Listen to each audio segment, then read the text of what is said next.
Episode की शुरुआत ही एक फाइटिंग सीन से होती है, जहां हमें इस सीरीज के मेन लीड यांग काई को देखते हैं। अब यांग काई लिंग शाओ नामक एक सेक्ट का डिसाइपल है, जिसका ट्रायल सेशन चल रहा होता है। वो सेक्ट के हर एक डिसाइपल से फाइट कर रहा होता है, लेकिन बदकिस्मती से उसकी क्वालिफिकेशन इतनी ज्यादा पुअर है कि वो सारे डिसाइपल से बारी बारी करके मार खाता ही जाता है, और लगभग वो सेक्ट के हर एक डिसाइपल से मार खा चुका है, और जिसी कारण उसे डिमोशन भी मिल चुका है। अब हर एक डिसाइपल से पिटाई खा करके उसकी हालत खराब होती है। उसके लगातार डिमोशन की वजह से एल्डर उसे सेक्ट में नहीं रखना चाहते हैं और उसे एक्सपेल कर देना चाहते हैं, लेकिन कहते हैं ना कि सबको एक आखिरी मौका मिलना चाहिए। यही आखिरी मौका यहाँ यांग को दिया जाता है। एल्डर की जांच परख करने के बाद यांग को बताया जाता है कि उसकी जो रूट बोन्स है वो काफी ज्यादा दूसरों से अलग है, और इस तरह की बोन्स और मेरिडियन वाली बॉडी जो होती है वो कल्टीवेशन के लिए सही नहीं है, इसीलिए वो उसे जाने के लिए कहते हैं। लेकिन यांग काई जो होता है, यांग काई यहाँ पे अपने लिए आखिरी चांस मांगता है, क्योंकि उसे मार्शल स्किल सीखने का जुनून सवार था। इसीलिए एल्डर उसे सेक्ट के रूल के अकॉर्डिंग ये बताते हैं कि उसे यहाँ पे रहने के लिए कुछ काम करना होगा, इसीलिए वो यहाँ पे सेक्ट के झाड़ू पोछा लगाने का काम उसे देते हैं। साथ ही उसने यहाँ रहते हुए 3 सालों के अंदर अगर अपने बॉडी टेम्परिंग के सबसे इनिशियल 3rd लेवल पे नहीं पहुंचा तो उसे इस सेक्ट से तुरंत ही एक्सपेल कर दिया जाएगा। अब इस शर्त को यांग काई मान लेता है, और अगले 3 सालों के लिए वो इस सेक्ट का एक ट्रायल डिसाइपल रहेगा। उसको सेक्ट में रहने के लिए यहाँ पे सेक्ट के कुछ काम करने होंगे। अब उसकी इस पूरे सेक्ट में सबसे ज्यादा ब्रिटल बॉडी यानी कि नाजुक और भुरभुरी बॉडी होती है, कि सबसे ज्यादा लोएस्ट लेवल यानी कि 3rd लेवल पे होती है, जिसकी प्रैक्टिस ट्रेनिंग उसी सेक्ट के ही एक डिसाइपल जाओ के साथ चल रही होती है, जो कि अपने ब्रूटल बॉडी लेवल 5 पे होता है। अब सारे डिसाइपल यहाँ पे यांग काई की हालत समझते थे। उनमें से एक लड़की कहती है कि ये प्रैक्टिस ट्रेनिंग फेयर नहीं है, क्योंकि एक बंदा लेवल 5 पे है, दूसरा बंदा 3 लेवल पे है, तो यांग काई हर बार की तरह इस पहलवान बॉडी वाले बंदे से फिर नहीं बच पाएगा। तभी एक बंदा यहाँ पे यांग काई का मजाक उड़ाते हुए कहता है कि इस पूरे सेक्ट में यांग काई इतना लोएस्ट लेवल पे है कि इसके लेवल का कोई है ही नहीं इससे फाइट करने को, तो आखिर ये प्रैक्टिस किसके साथ करेगा। अब आगे की इनकी बातचीत से हमें पता चलता है कि इनके एक सेक्ट में एक रूल है, हर एक डिसाइपल को एक दूसरे को चैलेंज करना होगा, और ये चैलेंज हर 5 दिन में एक बार करा जाएगा। इसीलिए अगर यांग काई को इस सेक्ट में टिके रहना है तो उसे ये चैलेंज एक्सेप्ट करना ही होगा। हालांकि यांग काई की पिछली इंजरीज पूरी तरह से हील नहीं हुई है, और अब की बार अगर वो फिर से मैदान में उतरा लड़ने के लिए, अब की बार उसकी जो नाजुक बॉडी है वो पिस करके चूरा बन जाएगी। लेकिन भले ही यांग काई को उसकी ब्रिटल बॉडी की वजह से उसे सब बुली किया करते हैं, लेकिन हम उसमें आत्मविश्वास की कमी को नहीं देखते। वो पूरी तरह से जोश खरोश के साथ यहाँ पे चैलेंज को एक्सेप्ट करता है, और उस जाओ से फाइट करने के लिए पहला अटैक यहाँ यांग काई ही करता है। लेकिन एक पंच से ही यहाँ उसकी नाजुक सी बॉडी में झुरझुरी फैल जाती है, और उसे अपार दर्द होने लगता है। अभी तो उसकी पीड़ा की सिर्फ शुरुआत थी। यहाँ पे ये जो भारी भरकम जाओ नामक बंदा है, यही यहाँ पे यांग काई को पूरी तरीके से पीटता है, उसे धमकी देता है कि तुम्हें 3 साल तक यहाँ पे दर्द सहने की जरूरत नहीं है, मैं तुम्हारा पत्ता कुछ ही दिनों में यहाँ से कटवा दूंगा। लेकिन यांग काई ने भी इस सेक्ट में अपने नाम एक रिकॉर्ड करवा रखा है। उसने ये रिकॉर्ड बनाया है कि चाहे उससे कोई भी फाइट करे वो कभी भी यहाँ सरेंडर नहीं करता, चाहे उसके ओपोनेंट ने उसे मार मार के उसकी हालत ही क्यों ना खराब कर दी हो, वो कभी भी सरेंडर नहीं करता और हार तो नहीं मानता। यहाँ लगातार मार खाने के बावजूद भी वो फिर से उठ खड़ा होता है। उसके बार बार उठ जाने की वजह से जो जाओ जो होता है अब पूरी तरह से झुंझला जाता है। उसे धमकी देता है कि अब की बार अगर तुमने सरेंडर नहीं किया तो तुम्हारी मौत पक्की है, इसलिए अपनी जान बचाना चाहते हो तो मेरे सामने झुक जाओ। अब उनकी इसी फाइट को एक मिस्टीरियस सी लड़की छुप के देख रही होती है, और वो यांग काई को एब्सॉर्ब करती है। वो ये जानकर के हैरान रह जाती है कि यांग काई इस फाइट में ना जाने कितनी बार गिर के खड़ा हो चुका है, लेकिन इतनी ज्यादा मार खाने के बावजूद भी वो यहाँ पे सरेंडर नहीं कर रहा है। अब बाकी के जो दूसरे डिसाइपल्स होते हैं, यहाँ उनके लिए तो ये एक मजेदार फाइट थी। वो यांग के इस आत्मविश्वास को देख करके उस पे बेट लगाना शुरू कर देते हैं। यहाँ बेट इस बात पे लगती है कि यांग काई 10 राउंड तक और यहाँ पे हार नहीं मानेगा, और कुछ इस बात पे शर्त लगाते हैं कि ये 10 राउंड से पहले ही मारा जाएगा। अब वहाँ पे डिसाइपल्स राउंड्स की गिनती शुरू करते हैं। 5 राउंड हो चुके होते हैं और यांग काई लगातार जमीन पे गिरता ही जा रहा था। उसे वो जाओ इतनी ज्यादा बुरी तरीके से मार रहा था ताकि वो अपनी हार स्वीकार कर ले, लेकिन यांग काई यहाँ पे कहाँ रुकने वाला था। उसे बाकी के डिसाइपल्स भी उसे यही सलाह देते हैं कि इस तरह से लड़ने का कोई फायदा नहीं, तुम अपने इस कल्टीवेशन लेवल से इसका सामना नहीं कर पाओगे, इसीलिए अपनी हार स्वीकार कर लो। लेकिन यांग काई फिर से एक बार उठता है और एक जोरदार पंच लगाने के लिए जैसे ही वो जाओ की तरफ बढ़ता है, जाओ ने उसे एक जोरदार पंच लगाया होता है और वो सीधा जाकर के पत्थर में गिरता है। लेकिन उसकी नाजुक बॉडी की भी दाग देनी पड़ेगी, इतना नाजुक होने के बावजूद भी कि बॉडी अकड़ जाती है और वो बेहोश हो जाता है। सारे उसे उसी हालत में छोड़ करके वहां से भाग लेते हैं। हालांकि यांग काई की ब्रिटल बॉडी है, लेकिन आज उसके आत्मविश्वास के सामने सभी ने हार मान लिया था। अब तक कोई भी सेक्ट में ऐसा नहीं हुआ है कि इतनी मार खाने के बावजूद भी यहाँ पे उसने हार ना मानी हो। सारे डिसाइपल अब यहाँ यांग काई को ही कोस रहे होते हैं कि सभी ने यांग काई के हारने पे शर्त लगाई थी, लेकिन 10 राउंड के होने के बावजूद भी उसने हार नहीं मानी और टिका रहा। आगे उसकी मार मार के चटनी बना दी गई है। अब आगे उस मिस्टीरियस सी लड़की ने यहाँ पे यांग की मदद की होती है, क्योंकि वो जो बाकी के डिसाइपल्स होते हैं अपने हार जाने की वजह से वो यांग काई को और मारना चाहते थे, लेकिन यहाँ पे वो लड़की यांग काई की सीक्रेटली तरीके से मदद करती है, इससे वो डिसाइपल्स डर जाते हैं और बिना मारे ही यांग को वहां से चले जाते हैं। क्योंकि वही मिस्टीरियस सी लड़की यहाँ पे आदमरी यांग को उठाती है और उसकी मदद करने के लिए वो उसे एक लिजर्स देती है और उस पे इस बात पे तरस खाती है कि आखिर तुम किस खेत की मूली हो कि अपनी जान की परवाह नहीं करते और अपने ओपोनेंट से हार ना मानने के कारण तुमने अपनी बॉडी की ये दशा कर ली है। अब ये मिस्टीरियस लड़की कौन होती है और यांग काई की क्यों मदद कर रही होती है, ये हमें आगे एपिसोड में पता चलेगा। अब आगे उस लड़की के जाते ही हमें शाम का सीन दिखाया जाता है, जहाँ पे काफी देर के बाद यांग को होश आता है।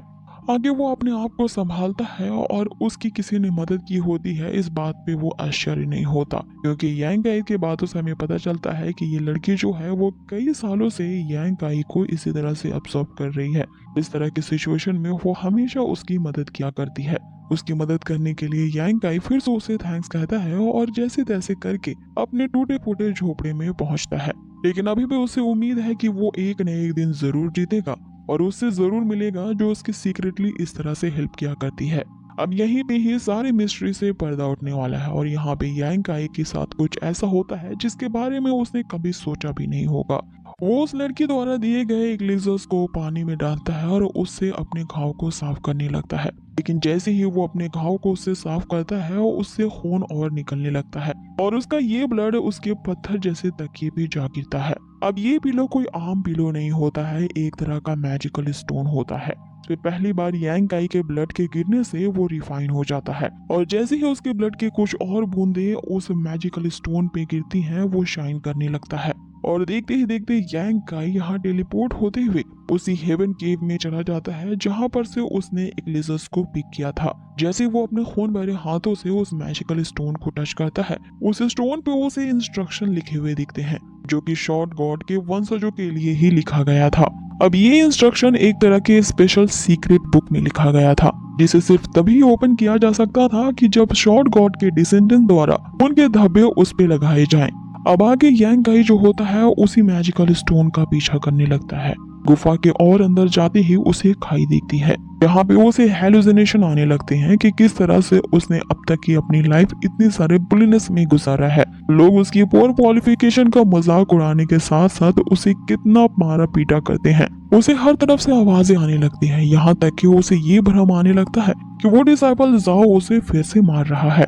उसने एक जोरदार पंच मारते हुए उसे खाई से नीचे गिरा दिया है कि वो अपने पैरों से उसके हाथों को कुचल रहा है और उससे जबरदस्ती ये कहलवाने की कोशिश कर रहा है, अगर तुम यहाँ पे मुझसे हार मान जाते हो और अपनी हार स्वीकार कर लेते हो तो मैं तुम्हें ऊपर खींच लूंगा। लेकिन यांग काई के दृढ़ निश्चय को हम देखते हैं, चाहे वो किसी भी सिचुएशन में रहे, चाहे वो किसी भ्रम में ही क्यों ना हो, उसने कभी हार ना मानने की ठान रखी है। यहाँ भी वो सुझाव के सामने नहीं झुकता और हार मानने से इनकार कर देता है। इस पे वो जो डिसाइपल जाओ होता है वो उसे एक लात मारते हुए खाई से नीचे फेंक देता है।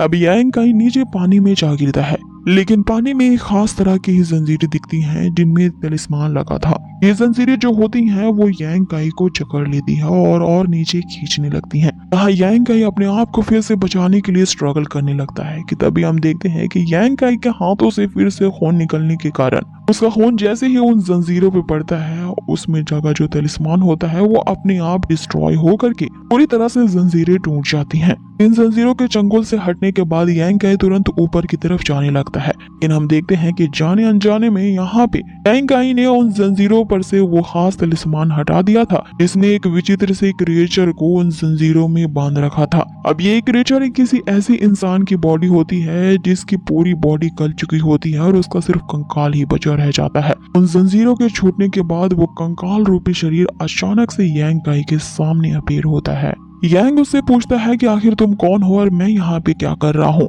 जिस पे वो कंकाल रूपी शरीर उसे बताता है, तुम अपने ही माइंड के सबकॉन्शियस सागर में हो। एक तरह से कह सकते हैं कि तुम्हारी कॉन्सिक्वेंसेस ने जाने अनजाने में मेरे स्पिरिट को इससे जोड़ दिया है। सो लड़की, अब तेरी बॉडी पे मेरा कब्जा होगा, क्योंकि मैं कई 100 सालों से इस स्टोन और इन जंजीरों में जकड़ा हुआ हूँ और तेरे ही कारण अब मैं यहाँ से फाइनली आजाद हो पाऊंगा। लेकिन इसमें तुम्हारा ही फायदा होगा, क्योंकि इसके बदले में मैं तुम्हारी इस ब्रिटल यानी कि नाजुक सी बॉडी को ट्रांसफॉर्म कर दूंगा और इस ट्रांसफॉर्मेशन से तुम इसका बेटर यूज कर पाओगी। अब आगे वो जो स्पिरिट होती है वो यहाँ पे यांग काई को झंझोड़ने लगती है। अब यांग की बॉडी की एनर्जी को वो जो स्पिरिट होती है वो एब्जॉर्ब करने लगती है। यहाँ पे एक पल में यांग काई को लग रहा होता है कि अब उसकी मौत पक्की है, लेकिन उसे एक तेज रोशनी दिखाई देती है जो उसे लगातार कह रही होती है कि तुम्हारे पास अब भी टाइम है। तुमने वादा किया था कि तुम कभी भी हार नहीं मानोगी। तुम्हें इतने सालों से उस लिंग शॉ सेक्ट में इतना बुली किया गया है, लेकिन उस बुलीनेस के बावजूद भी तुमने वहां पे हार नहीं मानी, तो अब क्यों हार मान रहे हो। यहाँ पे वो तेज रोशनी एक अच्छे स्पिरिट का रूप ले लेती है और यांग काई को उम्मीद दिलाने लगती है। आगे वो अच्छी स्पिरिट यहाँ यांग काई को याद दिलाती है कि किस तरह से तुमने आगे बढ़ने का वादा किया था और कभी भी हार ना मानने के लिए यहाँ पे प्रण लिया था। इसलिए जब भी तुम इस तरह की सिचुएशन में पड़ जाओ तो हमेशा अपने वादे को याद रखना, चाहे किसी भी तरह की बुरी सिचुएशन क्यों ना आ जाए और कैसी भी हालात क्यों ना रहे, बस तुम्हें हार नहीं मानना है। अब इन बातों ने यांग काई को फिर से उम्मीद से भर दिया होता है और अपनी बची कुची हिम्मत और ताकत के साथ वो उस कंकाल के हाथों को पकड़ लेता है और उससे फाइट करने लगता है। और इतने सालों में पहली बार यांग काई ने किसी फाइट को जीता था। यहाँ पे वो कंकाल रूपी जो स्पिरिट होती है कहा यांग काई को अपने शरीर के अंदर एब्जॉर्ब करने वाला था, लेकिन यांग काई ने यहाँ पे जीतते हुए उसी की ही कंकाल को अपनी बॉडी के अंदर ले लिया होता है। तभी उसकी बॉडी में एक अजीब सा ट्रांसफॉर्मेशन देखने को मिलता है, जिसके कारण उसके बॉडी से एक तेज एनर्जी की ऑरा रिलीज होने लगती है।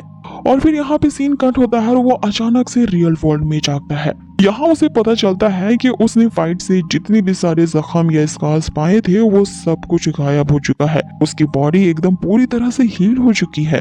अब यहाँ पे वो सोच रहा होता है कि क्या वाकई में उसके साथ ऐसा कुछ हुआ है या वो कोई सपना देख रहा है, क्योंकि उसे अपनी बॉडी में एक असीम शक्ति महसूस होने लगती है, जिसके कारण उसे लग रहा होता है उसने एक ही साथ कई सेवरल रेल्म में ब्रेक थ्रू कर लिया है। इस बात को टेस्ट करने के लिए वो अपने मार्शल आर्ट्स की प्रैक्टिस करता है। तभी उसे महसूस होता है कि उसकी बॉडी पहले से काफी ज्यादा हेवी लग रही है।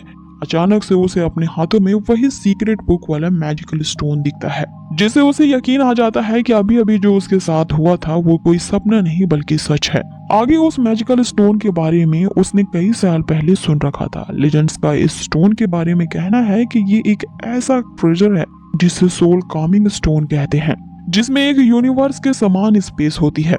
अब आगे उस सीक्रेट बुक में आखिर ऐसे कौन से स्किल्स थे, इन्हें जानने के लिए जो यांग होता है वो जल्द से जल्द इसे चेक करने के लिए अपनी खिड़की दरवाजों को बंद कर लेता है, ताकि इस सीक्रेट ट्रेजर के बारे में उसके सेक्ट में किसी को भी ना पता चल पाए। अब उस बुक में लिखे इंस्ट्रक्शन के बाद उसे पता चलता है कि जब से यांग काई ने उस स्केलेटन को अपने अंदर एब्सॉर्ब किया है, उसके बाद ही इस सीक्रेट बुक के वो फर्स्ट स्टेप को जान पाएगा। आगे उसे 7 अलग अलग स्टोन के पीसेस दिखते हैं, इसमें बॉडी को कैसे डिकंस्ट्रक्ट किया जाता है इसके बारे में लिखा होता है। आगे यांग काई उन 7 पीसेस को एक ही साथ जोड़ देता है, जिससे उसकी आगे की मिस्ट्री सॉल्व हो जाती है। उसके सामने वो सारे रहस्य खुल करके सामने आ जाते हैं कि इस मेथड वाली टेक्निक को उसे हर रोज सूरज निकलने से आधे घंटे प्रैक्टिस करना होगा, तभी वो इस टेक्निक के बेस्ट रिजल्ट पा सकता है। कि तभी यहाँ सूरज निकलने में आधा घंटा बाकी होता है।